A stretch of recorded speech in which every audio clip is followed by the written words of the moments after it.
since. For generations, at the heart of the transatlantic alliance has been our shared democratic values, our common interests, and our commitment to justice. It is that unity of purpose that will preserve the deep-rooted ties between our people and underpin our nation's security and prosperity for the next 75 years and beyond. So I am very pleased to welcome the President of the United States of America on this state visit to the United Kingdom. For the past 2.5 years, the President and I have had the duty and privilege of being the latest guardians of this precious and profound friendship between our countries. As with our predecessors, when we have faced threats to the security of our citizens and our allies, we have stood together and acted together. When Russia used a deadly nerve agent on the streets of our country, alongside the UK's expulsions, the President expelled 60 Russian intelligence officers, the largest contribution towards an unprecedented global response. And in Syria, when innocent men, women and children were victims of a barbaric chemical weapons attack, Britain and America, along with France, carried out targeted strikes against the regime. Since we spoke about NATO during my first visit to the White House, we have maintained our support for this crucial alliance. Thanks in part to your clear message on burden sharing, Donald, we have seen members pledge another $100 billion, increasing their contributions to our shared security. And I'm pleased to announce that NATO will soon be able to call on the UK's Queen Elizabeth-class aircraft carriers and F-35 fighter jets to help tackle threats around the world. Today, we've discussed again the new and evolving challenges to our security, our values, and our way of life. We share the same view about their origin and our objectives in meeting them. But, like Prime Ministers and Presidents before us, and no doubt those that will come after, we can also differ sometimes on how to confront the challenges we face. I've always talked openly with you, Donald, when we have taken a different approach, and you've done the same with me. I've always believed that cooperation and compromise are the basis of strong alliances, and nowhere is this more true than in the special relationship. Today we've discussed again the importance of our two nations working together to address Iran's destabilising activity in the region and to ensure Tehran cannot acquire a nuclear weapon. Although we differ on the means of achieving that, as I've said before, the UK continues to stand by the nuclear deal. It is clear that we both want to reach the same goal. It is important that Iran meets its obligations, and we do everything to avoid escalation, which is in no one's interest. Recognising our nations as safer and more prosperous when we work together on the big challenges of our time, I also set out the UK's approach to tackling climate change and our continued support for the Paris Agreement. And we also spoke about China, recognising its economic significance and that we cannot ignore action that threatens our shared interests or values. As we've deepened our cooperation on security, including our joint military operations and our unparalleled intelligence sharing, so our economies too are ever more tightly bound together. Every morning, 1 million Americans get up and go to companies in America, and 1 million Britons do the same for American companies here. Our trading relationship is worth over £190 billion a year, and we're the largest investors in each other's economies, with mutual investments valued at as much as $1 trillion. Mr. President, you and I agreed the first time we met that we should aim for an ambitious free trade agreement when the UK leaves the EU. And from our positive discussions today, I know that we both remain committed to this. I'm also sure that our economic relationship will only grow broader and deeper, building on the conversations we had and the ideas we heard from UK and US businesses when we met them earlier today. Sit down in Portsmouth with our fellow leaders to reaffirm the enduring importance of the Western Alliance and the shared values that underpin it. And as we look to the future, in the years and in the generations ahead, we will continue to work together to preserve the alliance that is the bedrock of our shared prosperity and security, just as it was on the beaches of Normandy 75 years ago. Mr. President.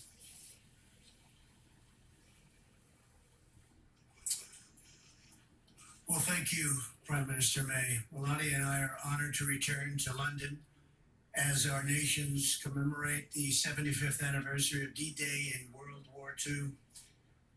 We want to thank Her Majesty the Queen, who I had a lovely dinner with last night, a fantastic person, fantastic woman, for so graciously inviting us to this state visit.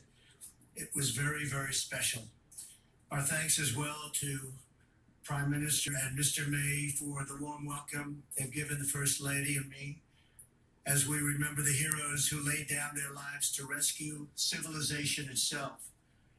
On June 6th, 1944, tens of thousands of young warriors left these shores by the sea and air to begin the invasion of Normandy and the liberation of Europe and the brutal Nazi occupation. It was a liberation like few people have seen before. Among them were more than 130,000 American and British brothers in arms. Through their valor and sacrifice, they secured our homelands and saved freedom for the world.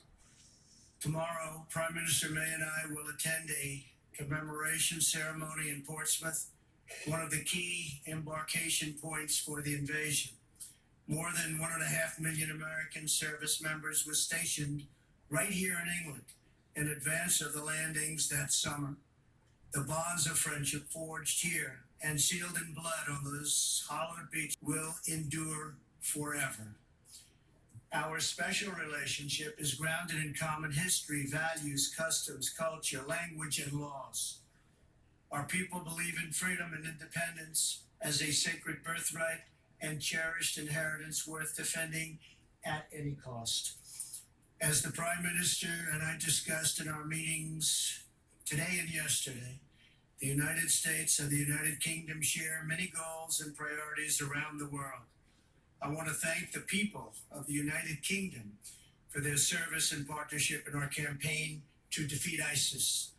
As we announced a few months ago, ISIS's territorial caliphate in Syria and Iraq has been completely obliterated, defeated. The United Kingdom is also a key partner in NATO. The Prime Minister and I agree that our NATO allies must increase their defense spending. We've both been working very hard toward that end, and we are very current, and some of them are not. We can't allow that to happen, but I appreciate everything you've done in that regard. We expect a growing number of nations to meet the minimum 2% of GDP requirement.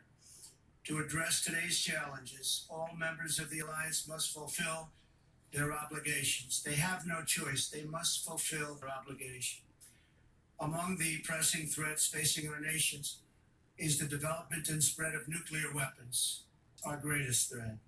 The United States and the United Kingdom are determined to ensure that Iran never develops nuclear weapons and stops supporting and engaging in terrorism. And I believe that will happen.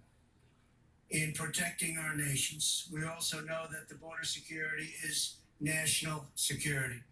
Today, the Prime Minister and I discussed our thriving economic relationship. Both countries are doing very well and participated in a roundtable with industry and business leaders. I can say probably the biggest business leaders anywhere in the world. Our nations have more than $1 trillion invested in each other's economics. The United Kingdom is America's largest foreign investor in our largest European export market. That's a lot of importance. As the UK makes preparations to exit the European Union, the United States is committed to a phenomenal trade deal between the US and the UK. There is tremendous potential in that trade deal. I say probably 2 and even 3 times of what we're doing right now. Tremendous potential. 75 years ago this Thursday, courageous Americans and British patriots set out from this island toward history's most important battle. They stormed forward out of ships and airplanes, risking everything to defend our people and to ensure that the United States and Britain would forever remain sovereign and forever remain free. Following this press conference, Prime Minister May, Mr. May, the First Lady, my family and I will visit the legendary Churchill War Rooms beneath the streets of London. I look forward to that. In his famous speech on this day in June 1940, Prime Minister Churchill urged his countrymen to defend our island, whatever the cost may be. As we mark this solemn anniversary of D-Day, we remember that the defense of our nations does not begin on the battlefield, but within the heart of every patriot.